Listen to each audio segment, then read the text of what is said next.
Accountability doesn't begin in arguments. It begins in quiet moments, when we reflect on how we treat others, what we've said, or how we've made someone feel. Many people live their entire lives pointing fingers outward, never once turning the mirror inward. But the moment you start to ask, what role did I play in this? That's the moment your relationships start to heal. This awakening isn't loud or dramatic, it's subtle. It's you lying in bed replaying that conversation. It's realizing your tone mattered.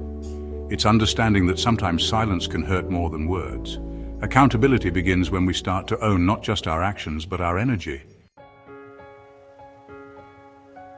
A relationship without emotional maturity is like building a house on sand. Emotional maturity is when you can feel something deeply, but still respond with kindness and understanding. It's being able to say, I was wrong, or I hurt you, and I see that now. It's uncomfortable, but it's powerful. Accountability is the fruit of emotional maturity. When you stop reacting and start responding, when you stop defending and start listening, that's maturity. And without that foundation, no relationship, romantic, platonic, or professional, can truly last. It's easy to say, it's not my fault, we're wired to protect ourselves, but, in doing that, we sometimes create walls between ourselves and the people we care about. The blame game is comforting because it removes responsibility. But what if we stepped into discomfort? What if we stopped asking who's wrong and started asking what went wrong? In blame, there's no growth. But in accountability, there's transformation. It's okay to admit you've contributed to a problem. That admission doesn't make you weak. It makes you human. And honestly, in many ways, it makes you trustworthy.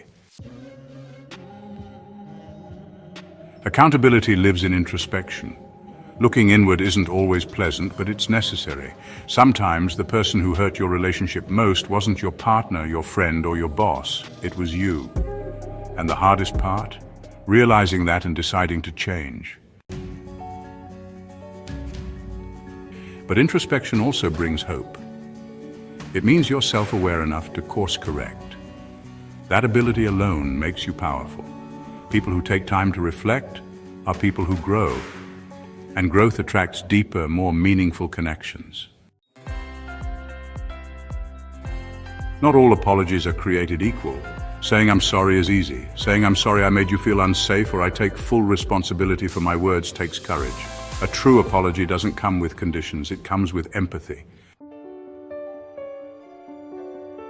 When we apologize with depth, we give the other person permission to let go. We give them space to breathe again. And more importantly, we show them that we value their pain. That's accountability.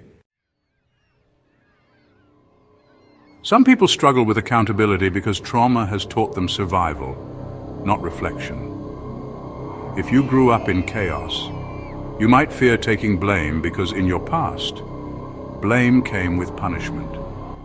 Your brain wired itself to avoid it.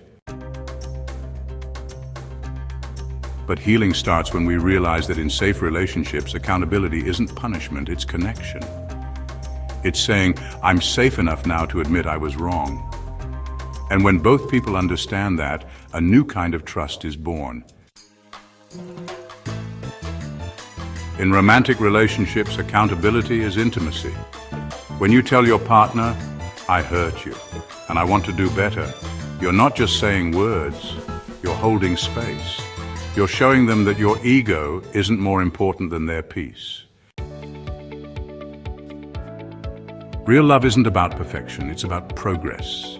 And progress begins with responsibility, with saying, I see where I failed, I want to grow with you. That's the kind of love that builds marriages, families, and legacies.